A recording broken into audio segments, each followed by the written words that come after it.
Morning और सभी भाई बहनों को सुबह सुबह का राम राम जी। कैसे हो आप सब? आशा करते हैं आप सब भी अच्छे होंगे, स्वस्थ होंगे, मस्त होंगे। और स्वागत है आप सभी का एक बार फिर से एक और खूबसूरत सी सुबह के साथ नए व्लॉग में। तो जी अभी टाइम हुआ है 4:28 हो गई है और दिन है मंगलवार का और तारीख है 4 मार्च। तो यहाँ पर मैं उठ गई हूँ और मैं इतने बजे ही उठती हूँ। मुझे सुबह भर मुहूर्त में उठना बहुत ही अच्छा लगता है, जिसको अमृत वेला बोलते हैं। तो यहाँ पर ना सबसे पहले अपने भगवान को गुड मॉर्निंग, नमस्ते, राम राम, उनका शुक्रिया, धन्यवाद कहें, क्योंकि उनकी वजह से ही हमें एक नए दिन की शुरुआत करने को मिली है, हमें नया दिन देखने को मिला है। क्योंकि बहुत सारे इस दुनिया में लोग हैं जिनको नया सवेरा देखने को नसीब नहीं होता है और हम बहुत ही भाग्यशाली हैं। और इसलिए उस भगवान का धन्यवाद करना हर हाल में बहुत ही ज़रूरी है। और साथ में जो प्रकृति है उसका भी धन्यवाद करें, क्योंकि उसके बिना तो भाई हमारा जीवन ही अधूरा है। और सुबह सुबह ना कुछ ना अच्छी आदतें ना अपने दिमाग में लाएं, और इसलिए उस भगवान का धन्यवाद करना हर हाल में बहुत ही ज़रूरी है। और साथ में उस प्रकृति का भी धन्यवाद करें जिसने हमें फ्री में सारी कुछ चीज़ें दे रखी हैं, क्योंकि प्रकृति के बिना हम अधूरे हैं बहुत ही ज़्यादा। और साथ में ना उठते ही अपने मन ही मना कुछ बातें कहें जिससे कि हमारा जीवन ही बदल जाता है। जैसे कि मैं एक शांत आत्मा हूँ, मैं एक विजयी आत्मा हूँ, मैं सबसे अच्छा हूँ, मैं पवित्र आत्मा हूँ, मैं ये काम कर सकता हूँ। अगर ना हम ऐसे कुछ बातें अपने मन ही मन कहेंगे ना, दोहराएंगे ना, एक तो ना हमारा ना नेगेटिव चीज़ों से हमारा दिमाग हट जाएगा और पॉजिटिव की तरफ हमारा चला जाएगा। और ना अगर हम हर रोज़ ये कहेंगे ना कि हाँ मैं एक विजयी आत्मा हूँ, मैं एक पवित्र आत्मा हूँ, तो वैसा ही हम बन जाएंगे अगर हम एक थॉट को हर रोज़ दोहराएंगे सुबह सुबह। क्योंकि सुबह का मौसम ऐसा होता है बिल्कुल शांत भरा, उसमें कोई भी मतलब कि नेगेटिव नहीं होती है। वो तो देखो हम पे डिपेंड करता है कि हम सुबह सुबह सोच क्या रहे हैं, हमारे दिमाग में चल क्या रहा है। इसलिए ना जितनी भी कोशिश हो ना फालतू की बातों को तो दिमाग में लेकर ही ना आए, जिससे कि हमारा दिमाग भटक जाए। तो अगर हम हर रोज़ ये कहेंगे ना कि मैं एक विजयी आत्मा हूँ, मैं ये काम कर सकता हूँ, भले ही हमसे ना भी हो फिर भी हम कहें कि मैं ये काम कर सकता हूँ, मैं सबसे अच्छा हूँ, भले ही हम अच्छे ना हों।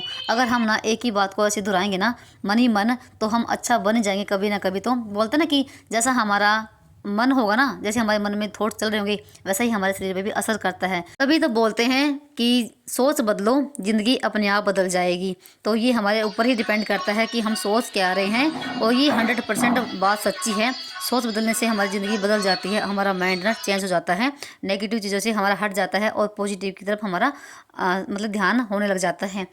और हमारी ना पूरी लाइफ निकल जाती है दूसरों को खुश करने में। ये बात सच्ची है। भले ही सामने वाला खुश ना हो फिर भी ना हम हर समय ये सोचते रहते हैं कि अगर मैं ये काम कर रही हूँ पता नहीं सामने वाले को पसंद आएगा या नहीं आएगा, कहीं ये मैं ये काम कर रही हूँ कहीं उसको कुछ ना बोल ना दे मुझे। ये मतलब कि हर समय ना हम घर परिवार के बारे में सोचते रहते हैं कि अगर मैं ये काम करूँगा पता नहीं ये मेरे बारे में क्या सोच रहे होंगे।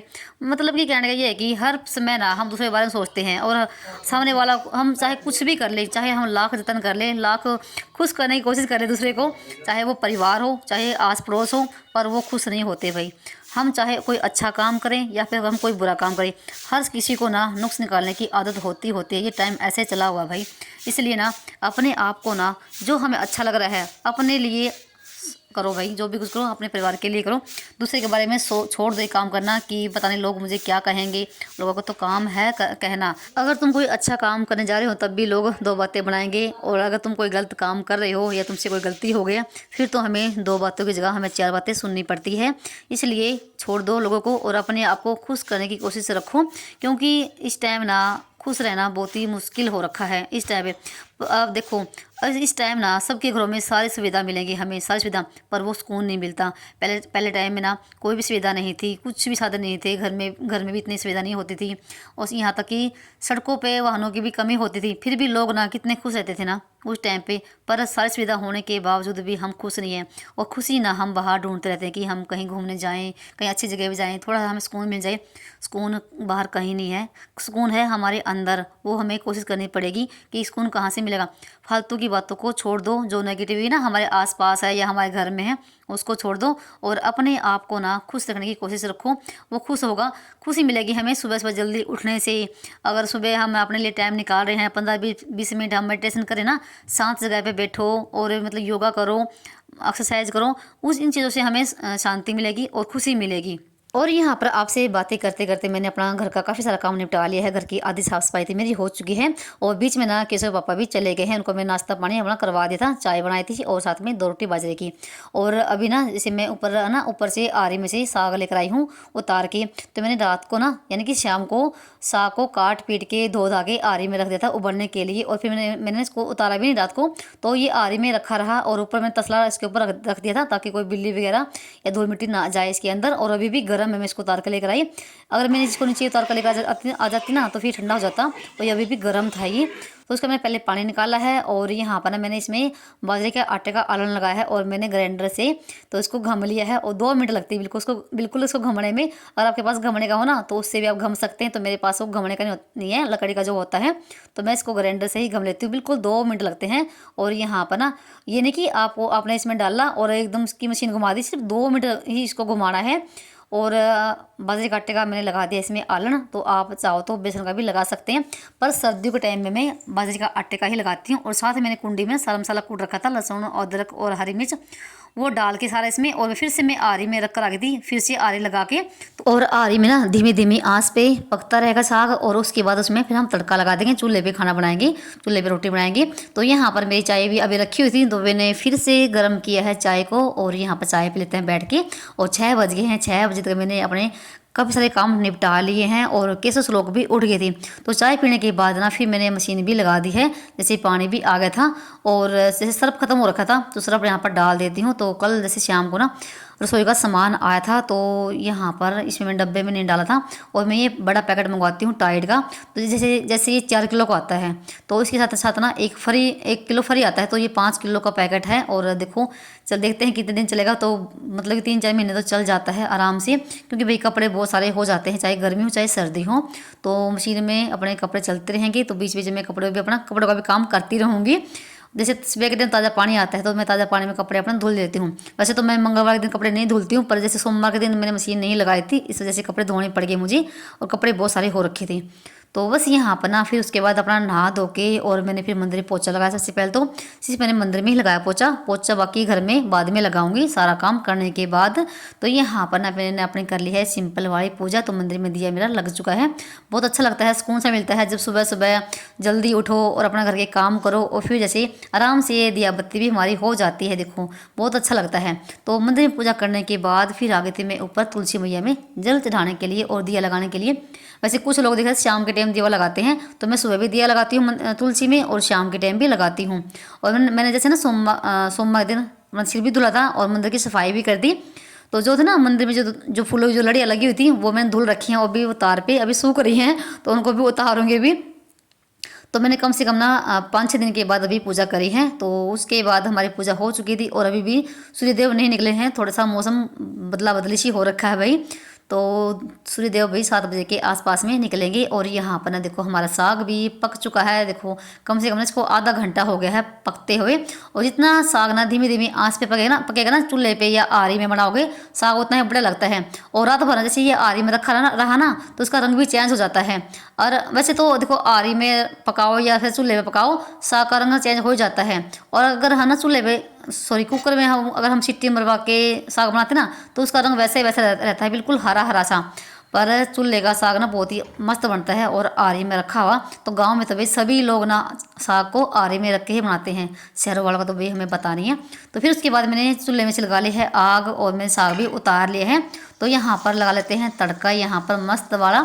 तो जीरा प्याज हमारे भून चुके थे, और उसके बाद डाल दिया मैंने 1 टमाटर।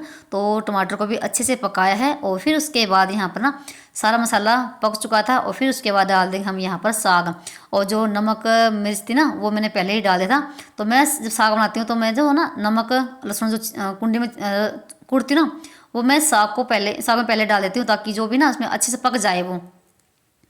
तो मैंने साथ में यहाँ पर ना आटा भी लगा लिया था, और मैं तवा भी अपना मांज लिया है। यहाँ पर रोटी बनाऊंगी, क्योंकि बच्चों का थोड़ा सा टाइम और भी चेंज हो गया, तो 7:45 बजे इनकी बस आनी शुरू हो जाती है। तो उसके बाद ना साग भी हमारा बन चुका था, और केसव भी इधर तैयार होके आ गया है, और श्लोक अपना नीचे बड़े तैयार हो रहे हैं। तो बस यहाँ पर साथ साथ में यहाँ पर ना रोटी बनाती रहूँगी और ये अपना गरम गरम खाते रहेंगे। तो क्या थे, शाम को भी बोल के सोए थे मम्मी हमें सुबह के टाइम हरा साग खाना है। अगर मैं सुबह साग बनाती ना, इसको चीरती फिर इसको धो के रखती, तो फिर काफ़ी सारा टाइम लग जाता। साग बनाने में देखो टाइम लगता है और तभी स्वादिष्ट बनता है साग। तो यहाँ पर चूल्हे की फूली फूली रोटी भाई, और साथ में हरा साग, और चाहे लस्सी हो, चाहे मक्खन हो, चाहे चाय हो, तो अच्छा लगता है। तो ये है भाई हमारा आज का सुबह का देसी खाना। और यहाँ पर देखो चूल्हे की फूली फूली रोटी मस्त बनी है, और साथ में था भाई देसी घी। तो साग में देसी घी ना डले ऐसा तो हो नहीं हो सकता है, क्योंकि घी से थोड़ा सा स्वाद बढ़ जाता है। और फिर मैंने यहाँ पर अपने लिए एक रोटी बाजरे की भी बनाई है। देखो ऐसी बनी है, ये बिल्कुल करारी से बनाई मैंने। रोटी मेरी बन चुकी थी और उसके बाद मैं यहाँ पर लगा रही हूँ इनके टिफ़िन। तो उस लोग तो मना करता, कहता मम्मी मुझे रोटी नहीं लेके जानी है, क्योंकि इनके ना ये है ना 11 बजे आ जाते हैं। जैसे 10वीं के 12वीं के पेपर हो रहे ना, तो फिर इनकी छुट्टी जल्दी हो जाती है, और फिर 11-12 बजे बाकी जो बच्चे हैं उनके पेपर शुरू होते हैं 10वीं वालों के। तो ये 11 बजे आ जाएंगे। और फिर ना जैसे लोग ने टिफ़िन, तो जैसे मैंने भी इनके पैक कर दिए दोनों के, बस लोग ने नीचे निकाल दिया था बैग में से, वो नहीं लेकर गया, और थोड़ा सा नाराज़ भी हो गया है, क्योंकि देखो मैंने सारी रोटी बना ली, साग भी छोंक दिया, उसका ना अभी तक श्रृंगार नहीं हुआ था, तो उस पर थोड़ी सी डांट भी लगी है। ये देखो अभी मुंह फुला रहा है ये, तो ना तो मुझे नमस्ते बोल के जा रहा है, सिर्फ बाबा बाबा को नमस्ते बोले इसने, और देखो चला गया ये। तो मुझे अभी हंसी भी आ रही है। तो भी ऐसे करते, कभी कभी बच्चों पर डांट लगानी पड़ती है। बाय, चल। और यहाँ पर बच्चों के जाने के बाद लग जाते हैं अपने घर के काम पे। तो घर के काम बहुत सारे पड़े हुए हैं। सबसे पहले तो यहाँ पर ना इस कमरे से शुरुआत कर देते हैं। तो बेड पे ये अभी भी कंबल पड़ा हुआ था, क्योंकि जैसे बच्चे उठे ना, तो मैंने फिर जैसे ना अपना रोटी सब्जी में लगी हुई थी, तो इसकी तय नहीं हुई, तो मैं उनके जाने के बाद ही कर देती हूँ। और यहाँ पर जैसे ना अभी मैं इसकी वॉइस कर रही हूँ वीरवार के दिन, और ये वीडियो वीरवार के दिन ही आएगी। तो यहाँ पर भाई अभी 3-4 दिन से ना इतनी तेज़ वाली ठंड पड़नी शुरू हो गई ना, बस पूछो मत, बहुत ही भयंकर वाली ठंड पड़नी शुरू हो गई है फिर से। जो ठंड ना फरवरी के महीने में पड़नी चाहिए थी ना, वो ठंड यहाँ पर मार्च के महीने में पड़नी शुरू हुई है। तो अभी जैसे 3-4 दिन से तो इतनी तेज़ वाली हवा ना भाई, बिल्कुल तूफान चला हुआ था, और कहीं शायद बारिश भी हुई है। बारिश की ठंड लग रही है, चाहे तो कहीं बारिश हुई है या फिर कहीं ओले पड़े हैं, तो उसकी ठंड बढ़ गई है। तो फिर से जो भी था ना, जो जैसे स्वेटर मतलब रख रखे थे, वो ही निकालने पड़ गए हैं। और यहाँ पर ना जैसे अभी फरवरी में थोड़ी सी गर्मी पड़नी शुरू हो गई थी, और कुछ लोगों ने तो यहाँ पर ना पंखे भी चलाने शुरू कर दिए थे, इतनी गर्मी पड़नी शुरू हो गई थी रात के समय। इसलिए मैंने ना कंबल का कवर भी निकाल दिया, और रात को ना कंबल में ना, तो भाई सर्दी भी लगी है, बहुत ज़्यादा ठंड पड़नी शुरू हो गई है। तो बस यहाँ पर ना बस बेड को भी ठीक कर दिया है, सेट कर दिया है, क्योंकि जब तक बेड सेट नहीं होता तब तक ऐसा लगता है कि पूरा घर बिल्कुल फैला पड़ा है। और यहाँ पर ना जैसे शीशे के आगे ना बच्चों के जो बुक वगैरह थी यहीं पर पड़ी हुई थी, तो उनको भी उठा के उनके कमरे में रखूँगी। और एक बहना कमेंट था कि ये जो ड्रेसिंग टेबल है, ये आपकी शादी का है क्या? तो हाँ भाई, ये मेरी शादी का ही है। तो भाई बहुत अच्छा लगता है जब आप ऐसे ही कमेंट करते हो प्यारे प्यारे से, तो मुझे आपके कमेंट का बहुत बेसब्री से इंतजार रहता है। तो यहाँ पर ना बहुत ज़्यादा तेल के हाथ लग जाते हैं शीशे पे, और कहीं ना कहीं देखो चिकना हो ही जाता है। तो मैं हर रोज़ इसको भी कपड़ा मार देती हूँ। तो अगर ना हम 10-10 मिनट ना हर चीज़ को लेके चलते हैं, हर चीज़ को हम साफ़ करते हैं, हर चीज़ के लिए हम 10 मिनट निकालते हैं, तो फिर उससे ना हमारा घर बिल्कुल साफ़ सुथरा रहता है। तो फिर ये अंदर का रूम साफ़ करने के बाद ना फिर आ गई थी मैं रसोई में। सबसे पहले मैंने बर्तन साफ़ करे हैं, और रसोई को भी मैंने साफ़ कर दिया है, सिर्फ पोछा लगाना बाकी है मेरा। और मैं यहाँ पर भिगो रही हूँ 1 कटोरी मूंग दाल की, तो इसको भिगो कर रख दूँगी। और दोपहर के बाद या दोपहर को बनाएंगे हम इसके मूंग दाल के हम दही बल्ले या दही बड़े जो भी है वो बनाएंगे। और मैं पहली बार ही बनाने जाऊँगी दही बल्ले। ये आपको ना अगली वीडियो में देखने को मिलेगा, क्योंकि ये वीडियो भी काफ़ी लंबी हो जाएगी इस वीडियो से वजह से। तो वैसे भी आज वीडियो थोड़ा सा लंबा भी है। और दाल को भिगोने के बाद फिर लगी थी मैं पोछा लगाने के लिए। तो सबसे पहले तो मैं रसोई में लगाया है, और फिर कमरे में से लगा कर लेकर आ गई थी। तो मैं पोछा हमेशा ऐसे ही लगाती हूँ, हाथ से बैठ के और बिल्कुल आराम से, क्योंकि जो हाथ के पोछे से सफाई आती ना, वो वाइपर से नहीं आती है। तो मैंने कभी भी वाइपर का प्रयोग नहीं किया है भाई। वैसे हाँ, जब मैं कभी ना आंगन को धुलती हूँ ना बिल्कुल रगड़ रगड़ के, तब जैसे पानी के साथ धुलती हूँ, तब तो मैं वाइपर से इसको सारा पानी साफ़ कर देती हूँ। पर वैसे कभी भी पोछा वाइपर से नहीं लगाती हूँ। ये कि जो होता है ना, जो डंडी वाला आता है, जो डंडी से निचोड़ते हैं पोछा, वो भी मैंने कभी यूज नहीं किया है, ना ही मेरे कभी घर में है। जब तक अभी शरीर में जान है तब तक मैं पोछा हाथ से लगाऊंगी, और आगे देखा जाएगा क्या कुछ होगा। तो आगे भाई किसने क्या देखा है। और हाथ से पोछा लगाने से ना हमारी बॉडी भी थोड़ी सी ना सेट रहती है, और मतलब कि एक एक्सरसाइज हो जाती है हाथ से पोछा लगाने से। तो आंगन में मैंने पोछा लगा दिया है और फिर मैंने पूरी पैड़ी में पोछा लगाया है और मैं हर रोज़ ही पूरी पैड़ी में पोछा लगाती हूँ। और यहाँ पर मेरा पोछा लग चुका है और मैंने आज आंगन तो धोया है नहीं, सिर्फ मैंने ये रैंप को ही धोया था, क्योंकि मैं आंगन को एक दिन छोड़ के ही धुल देती हूँ और कभी कभी रोज़ भी। तो आज नहीं धुला, सिर्फ मैं पोछा ही यहाँ पर लगा दूँगी जहाँ पर बाल्टी रखी हुई है। और उसके बाद यहाँ पर जो बाल्टी वगैरह है सब मैंने धुल के रख दी थी। और पोछा लगाने के बाद जो कपड़े थे ना मशीन में, वो भी सारे मैंने यहाँ पर बाल्टी में डाल लिए हैं। और कुछ कपड़े मैं ऊपर रख कर आ गए थे बीच में, और 9:30 बजे का टाइम हो गया है और मैंने ना भी बीच में पंखा चला रखा था ताकि जल्दी सूख जाए। तो बस पूरे घर की साफ़ सफाई मेरी हो चुकी है और टाइम भी ना 9:30 बज गए हैं और मैं 8 बजे लगी थी, 8 बजे लगी थी घर के काम करने में। तो मैंने काफ़ी सारे अपने काम निपटाए हैं। और यहाँ पर ना अभी ना जो ये बेड है, सिंगल बेड, इसमें से मैंने निकाली है। एक तो बेडशीट है जो गर्म है पूरी मोटी, जो मैं सर्दी में बिछा रखी थी वो है, और एक साथ में एक कंबल कवर है, एक चादर और है, वो रखने हैं मुझे अंदर वाले बेड में, वो मैंने बाहर निकाल दिए हैं क्योंकि इस बेड में इतनी जगह नहीं है। और उसके बाद यहाँ पर मैंने सारे कपड़े सुखा दिए हैं। और मैंने ना ये जो दो मैट है ना, ये ऊपर वाली रसोई की हैं, वो मैंने यहाँ पर सुखा दी हैं। और धूप ना भी अच्छी खासी निकल आई थी। और फिर जैसे दिन में बहुत तेज वाली हवा चलनी शुरू हो गई थी, दोपहर के बाद भी बहुत तेज वाली, और सबके यहाँ भाई ये वाली हवा चली है। तो उसके बाद फिर मैंने यहाँ पर ना चूल्हे की सफाई कर दी है। राख वगैरह थी जो ठंडी हो गई थी, तो राख निकाल दी इसकी, क्योंकि फिर वही जैसे ना हवा चलनी शुरू हो जाएगी और पूरी छत पे ना राख ही राख फैल जाती है। वैसे ही बहुत ज़्यादा धूल मिट्टी आती, चाहे कितनी भी सफाई कर लो यहाँ पर, तो ये कि राख तो नहीं उड़ेगी। तो यहाँ पर चूल्हे की पुताई करना बहुत ज़रूरी होता है। रोटी बनाने के बाद, जैसे खाना बनाने के बाद जैसे हम रसोई की सफाई करते हैं, वैसे ही चूल्हे की भी पुताई करना बहुत ज़रूरी है।